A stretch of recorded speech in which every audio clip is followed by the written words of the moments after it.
వేటన్ news కి స్వాగతం. Bulletin ముందుగా హెడ్లైన్స్ చూద్దాం. పల్నాడు ప్రాంత నీటి అవసరాలను తీర్చే వరం వరికపూడిసెల ప్రాజెక్టు. బీజేపీ రాష్ట్ర ప్రధాన కార్యదర్శి doctor Kasam Venkateswarlu press meet.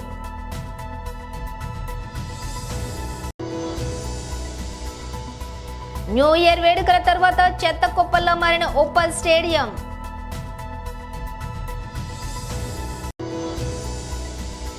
ఈ సంక్రాంతికి హ్యాట్రిక్ హిట్ ఖాయమంటున్న వెంకీ ఫ్యాన్స్.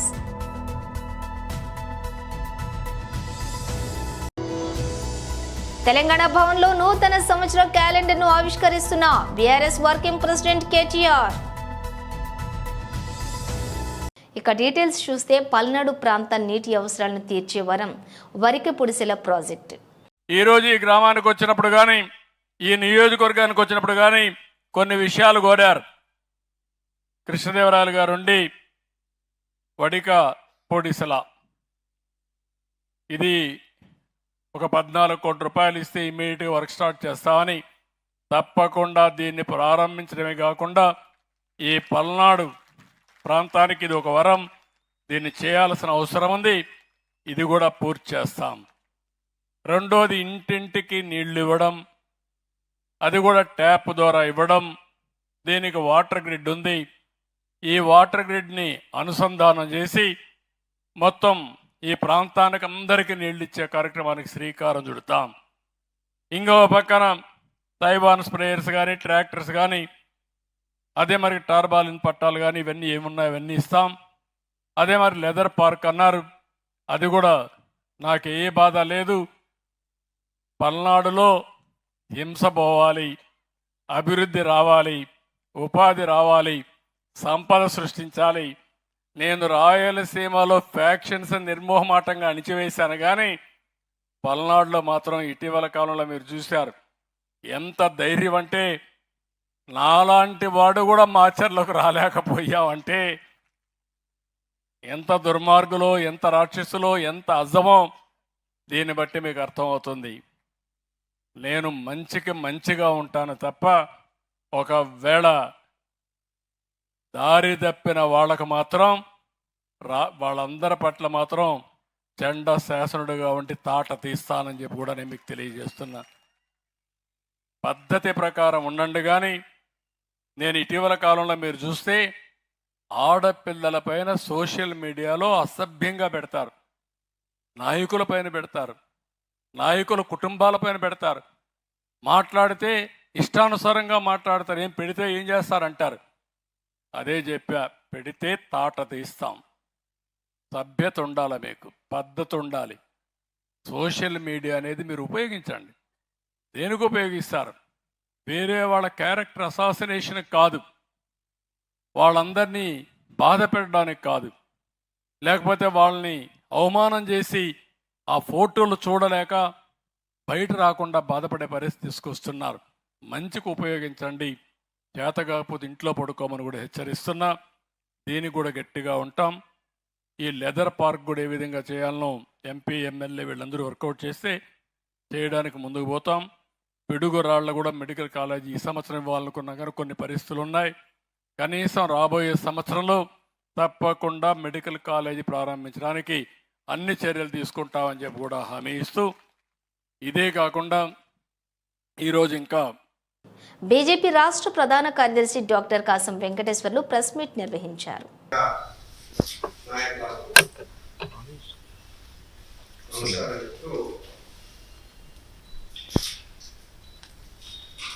రాష్ట్ర ప్రభుత్వం కాంగ్రెస్ పార్టీ అధికారంలోకి వచ్చి సంవత్సరం పూర్తయింది.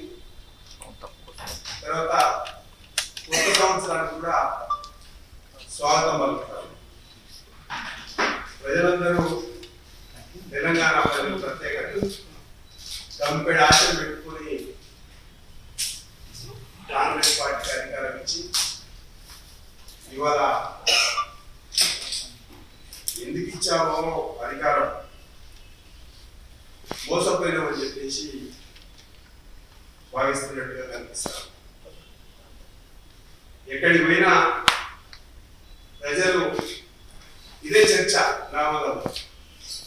ఇది ప్రభుత్వమా, కాంగ్రెస్ పార్టీ అధికారంలోకి వచ్చిన తర్వాత మమ్మల్ని ఏ రకంగా మోసం చేశారు చర్చ మాత్రమే జరుగుతుంది తప్ప మరొకటి కాదు. ప్రత్యేకంగా గ్రామాల విషయానికి వస్తే గ్రామాల వల్ల రాజీవ్ గాంధీ అనుకుంటా 75వ రాజ్యాంగ సవరణ చేసి పార్లమెంటుకు ఎంత అధికారం ఉంటుందో గ్రామ పంచాయతీకి ఎంత అధికారం ఉంటుందని చెప్పడం. కానీ ఇవాళ కాంగ్రెస్ ఏలుబడిలో తెలంగాణలో రాజీవ్ గాంధీ మాటకు విలువ లేకుండా పోయింది. ఒకవేళ రాజీవ్ గాంధీ కనుక బతుకుంటే ఈ యొక్క పాలన చూసి తెలంగాణ పల్లెలను చూసి కన్నీరు మున్నీరు అయిపోయిందనే నా మాట కూడా వినిపిస్తున్నాడా రేవంత్ రెడ్డి అని చెప్పేసి ముఖ్యమంత్రిని కూడా తీసేస్తుంటే ఆ రకమైనటువంటి పరిస్థితి కూడా ఏర్పడతారు. రాష్ట్ర అభివృద్ధికి ప్రజల యొక్క బాగులకు గ్రామాలే పట్టుకోమని, కానీ సర్పంచ్ ఎంపీటీసీలు జెడ్పీటీసీల పదవి కాలం పూర్తి అయిపోయింది. ఈ ప్రభుత్వం అధికారంలో రాగానే 3 ఏళ్లలోనే స్థానిక సంస్థల ఎన్నికలు జరుపుతాం. స్థానిక సంస్థల ఎన్నికలు జరపకపోను స్పెషల్ ఆఫీసర్ల పాలన తీసుకొచ్చింది.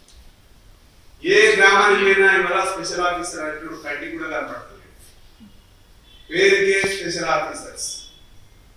ఎవ్వరు కూడా గ్రామాలకు వచ్చేసి ప్రజా ఆగ్రహానికి ఎక్కడ గురి అయితేమో, ఎక్కడ పబ్లిక్ దిగుతారో అని చెప్పేసి దాచుకొని ముసుగేసుకొని తిరుగుతూ ఉన్నారు ఇలా స్పెషల్ ఆఫీసర్స్. గ్రామాలలో సెక్రటరీలు పాపం వాళ్ళ జీతాలే తక్కువ. ఒక్కొక్క సెక్రటరీ 2-3 గ్రామాలకు ఇన్ఛార్జ్ చేసింది. ఎందుకంటే మన డిఎస్సి తర్వాత గ్రూప్ ఎగ్జామ్స్ ఖాళీ అయిపోయింది. ఇన్ఛార్జ్ పాలన పక్క 2-3 గ్రామ పంచాయతీలు ఇన్ఛార్జ్ చేస్తే వాళ్ళకు వచ్చే జీతం నుంచి ఖర్చు పెట్టే స్థాయి కూడా రాష్ట్ర ప్రభుత్వం వాళ్ళని ఇబ్బంది పెడుతున్నటువంటి పరిస్థితి కనపడుతుంది. వచ్చిన జీతాన్ని చెట్లకు నీళ్ళు ఆడగొట్టారే, లైట్లు ఆడ బాగా చేయాలి, కాలువలు ఆడంటే మురికి కాలువలు ఆడ వాటిని మురికి తీసియాలి. ఎక్కడ చూసినా సరే ఇవాళ చెట్లు ఎండిపోయే పరిస్థితి, మురికి కాలంలో మురుగు వాసన, దోమలు, ప్రజలంతా అనారోగ్యానికి గురవుతా ఉన్నారు. ఏదో ఒక్క నెలాంటి వాడు జీతం ఖర్చు పెట్టాడు, పాపం ఏదో ఇబ్బంది పడతాడు. సంవత్సరం పైన ఇవాళ ఖర్చు పెట్టాలంటే ఎక్కడ ఖర్చు పెట్టారు, ఏ రకమైనటువంటి ఇది కనపడుతుంది. మీరు గొప్పలు చెప్పుకుంటూ మేము ప్రజాపాలన, ఇది మీ గ్రామాలలో ప్రజాపాలన. తెలంగాణ పల్లెలన్నింటినీ కూడా కాంగ్రెస్ పార్టీ విధ్వంసం చేస్తున్నటువంటి పరిస్థితి కనపడుతుంది. న్యూ ఇయర్ వేడుకల కోసం పర్మిషన్ ఇస్తే స్టేడియం మొత్తాన్ని కంపు చేసిన ఘటన ఉప్పల్లో చోటు చేసుకుంది. స్థానిక మున్సిపల్ స్టేడియం బుధవారం ఉదయం చెత్త కుప్పలా కనిపించింది. ఎక్కడ చూసినా మద్యం సీసాలు, ఖాళీ బాటిళ్లు, డిస్పోజబుల్ గ్లాసులతో పాటు తిని పడేసిన మాంసం ముక్కలే కనిపించాయి. రోజులాగే ఉదయం వాకింగ్కు వచ్చిన స్థానికులు ఇది చూసి అవాక్కయ్యారు. స్టేడియంలో న్యూ ఇయర్ పార్టీ నిర్వహించిన వారితో పాటు ఈ వేడుకలకు అనుమతినిచ్చిన అధికారులపైన వారు ఆగ్రహం వ్యక్తం చేశారు. పార్టీ పూర్తయిన తర్వాత అదంతా శుభ్రం చేయాల్సిన నిర్వాహకులు అదేమీ పట్టించుకోకుండా వెళ్లిపోయారు. దీంతో స్టేడియం మొత్తం గందరగోళంగా మారిపోయింది. ఇదంతా తమ మొబైల్ ఫోన్లలో రికార్డు చేసి అధికారులు, పార్టీ నిర్వాహకుల తీరును ఎండగడుతున్నారు. ఈ వీడియోలను సోషల్ మీడియాలో పోస్ట్ చేయడంతో అవి కాస్త వైరల్గా మారాయి. వెంకటేష్ కథానాయకుడిగా రూపొందిన సంక్రాంతికి వస్తున్నాంపై మొదటి నుంచి మంచి అంచనాలున్నాయి. పండగ నేపథ్యం, పండగ సందర్భంతో ముడిపడిన కంటెంట్ ఇది. అందువలన సంక్రాంతికి ఒక రేంజ్ సందడి షురు అయినట్టేనని అంతా రెడీ అయ్యారు. ఈ సినిమా నుంచి వదులుతున్న అప్డేట్స్ అందరిలో మరింత ఉత్సాహాన్ని పెంచుతున్నాయి. కథనాల సంగతి అటుంచితే తారాగణంతో ఎక్కువ ఆకట్టుకుంటోంది. వెంకటేష్కి ఫ్యామిలీ ఆడియన్స్లో ఉన్న క్రేజ్ గురించి ప్రత్యేకంగా చెప్పుకోవాల్సిన పని లేదు. అలాగే అనిల్ రావిపూడి తన కంటెంట్ పై ఏ స్థాయిలో కసరత్తు చేస్తాడనేది కూడా అందరికీ తెలిసిందే. ఈ మధ్య కాలంలో కమెడీలు పరిగెత్తిస్తున్నటువంటి దర్శకుడిగా ఎక్కువగా మార్కులు పడింది ఆయనకే. గతంలో వెంకీ అనిల్ రావిపూడి కాంబినేషన్లో వచ్చిన F2, F3 సినిమాలు భారీ విజయాలను అందుకున్నాయి. అది కూడా ఈ సినిమాపై అందరు దృష్టి పెట్టడానికి ఒక కారణమైంది. ఇక ఈ సినిమా జోనర్ ఏంటో తెలియగానే సంక్రాంతికి వచ్చేయండి అని అభిమానులే ముందుగా వెల్కమ్ చెప్పారు. వెంకటేష్ మరింత హ్యాండ్సమ్గా కనిపిస్తూ ఉండటం, Meenakshi Chaudhary glamour look, Aishwarya Rajesh homely look, పండగకి అవసరమైన ఉమ్మడి కుటుంబంలోని సందడి, అల్లరి ఇవన్నీ ఈ సినిమాపై ఆసక్తిని పెంచుతున్నాయి. క్రితం ఏడాది సంక్రాంతికి స్తైనవ్తో ప్లాస్ అందుకున్న వెంకీ ఈసారి అనిల్ రావిపూడితో హ్యాట్రిక్ హిట్ అందుకోవటం ఖాయమనేది మాత్రం ఫ్యాన్స్ టాక్. తెలంగాణ భవన్లో నూతన సంవత్సర క్యాలెండర్ను బీఆర్ఎస్ వర్కింగ్ ప్రెసిడెంట్ కేటీఆర్ ఆవిష్కరించారు. ఆంగ్ల నూతన సంవత్సరం మొదటి రోజు తెలంగాణ భవన్కు విచ్చేసి భారత రాష్ట్ర సమితి నాయకత్వం మొత్తం ఇక్కడ కొలువుదీరి మనందరం మనస్ఫూర్తిగా కాంక్షిస్తున్నది, కోరుకుంటున్నది ఒకటే. పెద్దలు, మన పార్టీ అధ్యక్షులు, తెలంగాణ తొలి ముఖ్యమంత్రి, చావు నోట్లో తలబెట్టి తెలంగాణ సాధించిన నాయకుడు కేసీఆర్ గారు తిరిగి తెలంగాణకు ముఖ్యమంత్రి కావాలని ఒకే ఒక్క కోరికతో మనందరం కూడా గట్టిగా పనిచేస్తూ ఉన్నాం. తప్పకుండా ఈ సంవత్సరం కేసీఆర్ గారి నాయకత్వంలో మన పార్టీ మరిన్ని విజయాలు నమోదు చేయాలని, తెలంగాణ ప్రజల ఆశీస్సులు తిరిగి పూర్తి స్థాయిలో పొందాలని, దానిలో భాగంగా మనకు ఎదురయ్యే చిన్న చిన్న చికాకులు, చిన్న చిన్న అడ్డంకులు, వాటన్నిటినీ ఎదుర్కొనే శక్తి ఆ భగవంతుడు మీ అందరికీ ప్రసాదించాలని, అదేవిధంగా మీరందరూ కూడా మీ కుటుంబాలతో సుఖ సంతోషాలతో ఈ సంవత్సరం అంతా కూడా ఉండాలని మనస్ఫూర్తిగా కాంక్షిస్తూ, తెలంగాణ ప్రజలకు కూడా భారతదేశంలోని అందరికి కూడా మంచి జరగాలి, కులాలకు మతాలకు అతీతంగా ఎట్లాంటి ఇబ్బందులు లేకుండా, ఎట్లాంటి చికాకులు లేకుండా ఈ దేశం, ఈ రాష్ట్రం ఎల్లవేళలా ప్రశాంతంగా ఉండాలని మనస్ఫూర్తిగా కాంక్షిస్తూ ఈరోజు ఇక్కడికి పెద్ద ఎత్తున తరలి వచ్చిన మీ అందరికీ మనస్ఫూర్తిగా ధన్యవాదాలు, నమస్కారాలు. జై తెలంగాణ, జై కేసీఆర్.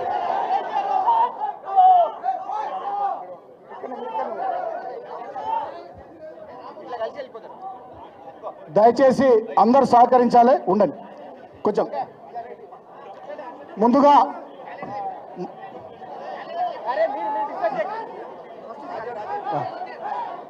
ముందుగా మాజీ ఎమ్మెల్సీ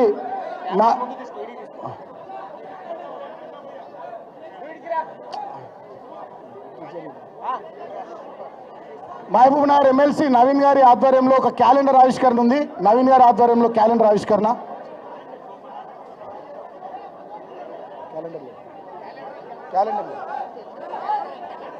కిషోర్ మనోళ్ళు జరుగుర్రి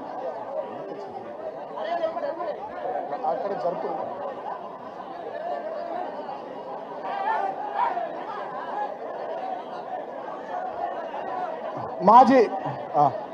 మాజీ మంత్రివర్యులు మల్లారెడ్డి గారు, మాజీ కరీంనగర్ జడ్పీ చైర్పర్సన్ తుల ఉమ గారు, ఎమ్మెల్సీ మహబూబ్ నగర్ నవీన్ గారి ఆధ్వర్యంలో ఒక క్యాలెండర్ ఆవిష్కరణ ఉంది.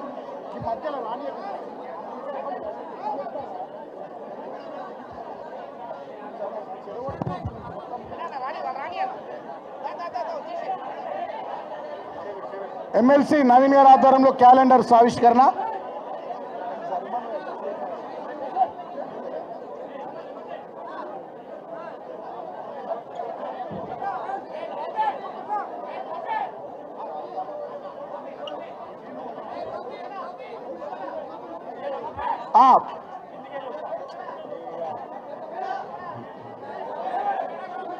కిషోర్ బాలు వాళ్ళని జరపమ్మా.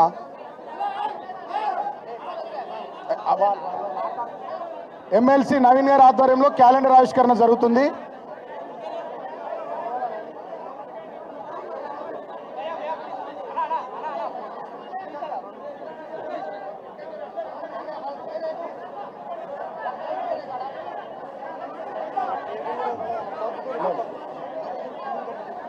బీజేపీ జాతీయ అధికార ప్రతినిధి డాక్టర్ సుధాంశు త్రివేది న్యూఢిల్లీలోని బీజేపీ హెచ్క్యూలో విలేకరుల సమావేశంలో ప్రసంగించారు.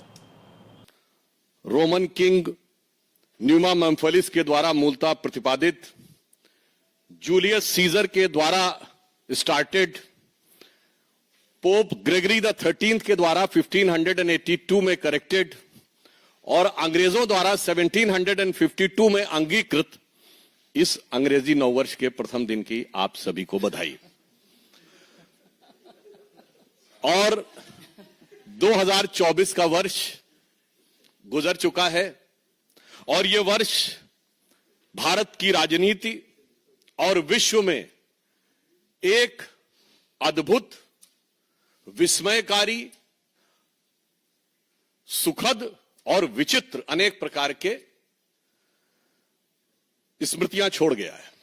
2024 में जहां एक तरफ श्री राम मंदिर का उद्घाटन हुआ 500 वर्षों के बाद, 60 वर्ष के बाद देश में लगातार तीसरी बार किसी प्रधानमंत्री को सरकार बनाने का मौका मिला। प्रधानमंत्री श्री नरेंद्र मोदी जी को संविधान ने 75 वर्ष पूर्ण किए और हम पूरे वर्ष में फास्टेस्ट ग्रोइंग लार्ज इकोनॉमी में से एक रहे। परंतु उसी के साथ एक विचित्र संवैधानिक उदाहरण भी इस 2024 में देश ने देखा, जब जेल से रहकर एक मुख्यमंत्री ने सरकार को चलाया।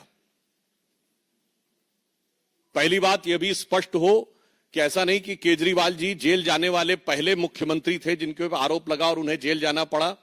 इससे पूर्व में भी शिबू सोरेन जी, मधु कौड़ा जी, लालू प्रसाद यादव जी, जयललिता जी, करुणानिधि जी, ये सब पद पे रहते हुए लोग गए। परंतु कम से कम लालू प्रसाद यादव जी ने भी इतनी मर्यादा रखी थी कि पद छोड़ दिया था नैतिकता के आधार के ऊपर। परंतु 2024 में एक ऐसा विस्मयकारी और विचित्र उदाहरण देश को देखने को मिला कि जिन्होंने मुख्यमंत्री के रूप में पद नहीं छोड़ा, और उससे बड़ी बात, जेल में रह के पद नहीं छोड़ा और जेल से बाहर आके पद छोड़ दिया। इसीलिए जो उनकी विचित्रता है वो अपने आप में इतनी विस्मयकारी है कि किसी के लिए समझना थोड़ा मुश्किल हो सकता है। आज हम आपके सामने, चूंकि अब नया वर्ष आया है, इस अंग्रेजी नए वर्ष में नित नए रूप और नित नए स्वांग रचने वाले पार्टियों में कोई और नया चित्र विचित्र उदाहरण देखने को मिले, उससे पूर्व हम याद दिलाना चाहते हैं कि आम आदमी पार्टी उस विचार के साथ आई थी कि हम नई राजनीति लेके आ रहे हैं, और आज की राजनीति में सबसे बड़ी चुनौती सारे राजनीतिक दलों के लिए जो थी वो ये थी क्राइसिस ऑफ क्रेडिबिलिटी, విశ్వసనీయత का संकट। తెలంగాణ రాష్ట్ర ప్రజలందరూ కూడా సుఖ సంతోషాలతో ఉండాలని హుస్నాబాద్ నియోజకవర్గం ప్రజలకు, తెలంగాణ రాష్ట్ర ప్రజలందరికీ 2025 నూతన సంవత్సర శుభాకాంక్షలు। మీ బిడ్డగా మీ అందరి ఆశీర్వాదాలు కోరుకుంటూ తెలంగాణ రాష్ట్ర రోడ్లు రవాణా బీసీ సంక్షేమ శాఖ మాజీలు మీ పొన్నం ప్రభాకర్ గౌడ్। మీ అందరి ఆశీర్వచనంతో హుస్నాబాద్ శాసనసభ్యుడిగా, తెలంగాణ రాష్ట్ర మంత్రిగా, హుస్నాబాద్ నియోజకవర్గ ప్రజల అభివృద్ధితో పాటుగా తెలంగాణ రాష్ట్రంలో అనేక కార్యక్రమాల్లో భాగస్వామ్యం తీసుకునేటువంటి మీ బిడ్డగా ఈ సంవత్సరం 2025కు స్వాగతం చెప్తూ మీ అందరి జీవితాల్లో శుభం జరగాలని, విజయాలు కలగాలని, మీ అందరికీ మంచి జరగాలని కోరుకుంటూ మీ అందరి ఆశీర్వచనాన్ని నిరంతరం కోరుతూ మీ పొన్నం ప్రభాకర్। బాపట్ల జిల్లా కర్లపాలెం మండలం కర్లపాలెం శివారు ఆగ్రహారంలోని జనార్దన స్వామి దేవాలయంలోని ధనుర్మాస ఉత్సవాలలో భాగంగా మంతెన సుబ్బరాజు, మంతెన నాగవర్మరాజు, పెనుమెత్స బాపిరాజు, పెనుమెత్స భాస్కరరాజు దంపతులు ఆండాళ్ తయారీ గోష్ఠి వారిచే విష్ణు సహస్రనామ పారాయణం, తిరుప్పావై హనుమాన్ చాలీసా పారాయణం చేశారు। అయితే భక్తులకు తీర్థ ప్రసాదాలను పంపిణీ కార్యక్రమం కూడా నిర్వహించారు। ఈ కార్యక్రమంను ఆలయ అర్చక స్వామి బృందావనం శ్రీనుబాబు, వేదాంతం శ్రీనివాస్ ఆచార్యులు పర్యవేక్షించారు।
పక్కన పెట్టేసి కళ్యాణి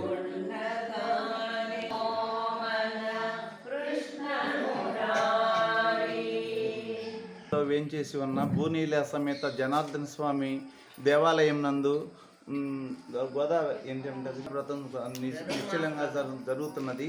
ఇది అందరూ ఈ సంవత్సరం నూతన సంవత్సర శుభాకాంక్షలు. మన ఊరి వారికే కాదు, ప్రపంచంలో ఉన్న హిందువులందరికీ నూతన సంవత్సర శుభాకాంక్షలు.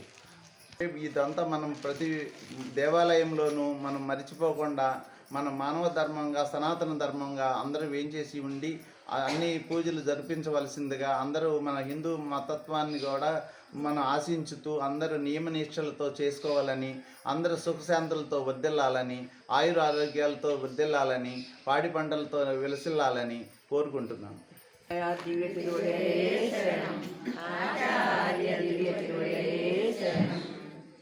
ఈ ధనుర్మాస వ్రతం అనేది ఒక అనంతమైన అద్వితీయమైన వ్రతం. జీవులందరూ ఆ పరమాత్మని చేరాలన్నదే ఆండాళ్ళ తల్లి సంకల్పం. ఈ 30 రోజులు 30 పాసురాలుగా మనలో ఉన్న గుణానికి అతీతమైన ఆ పరమాత్మను అందరూ అనుభవించాలన్నదే ఆండాళ్ళ తల్లి కోరిక. ఈరోజు నూతన సంవత్సర శుభాకాంక్షలుగా, ఇది ఆంగ్లేయుల నూతన సంవత్సరం అనేది కాదు, ఇది హిందువులది కాదు, ఇది అందరిది. ఎప్పుడు ఈ ధనుర్మాస వ్రతంలో అందరూ పరమాత్మను అనుభవించాలన్నదే అమ్మ సంకల్పం.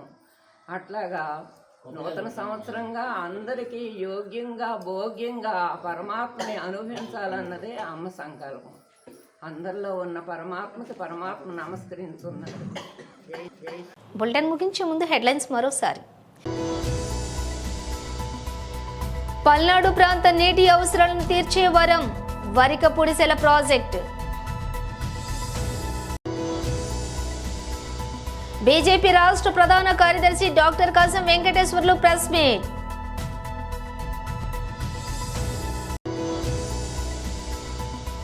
న్యూ ఇయర్ వేడుకల తర్వాత చెత్త కుప్పల్లో మారిన ఉప్పల్ స్టేడియం.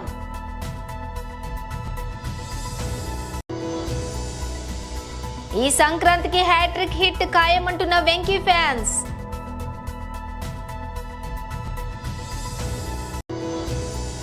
తెలంగాణ భవన్లో నూతన సంవత్సర క్యాలెండర్ను ఆవిష్కరిస్తున్న బీఆర్ఎస్ వర్కింగ్ ప్రెసిడెంట్ కేటీఆర్. ఇవి బులెటిన్ విశేషాలు. మరో బులెటిన్తో మళ్ళీ కలుద్దాం.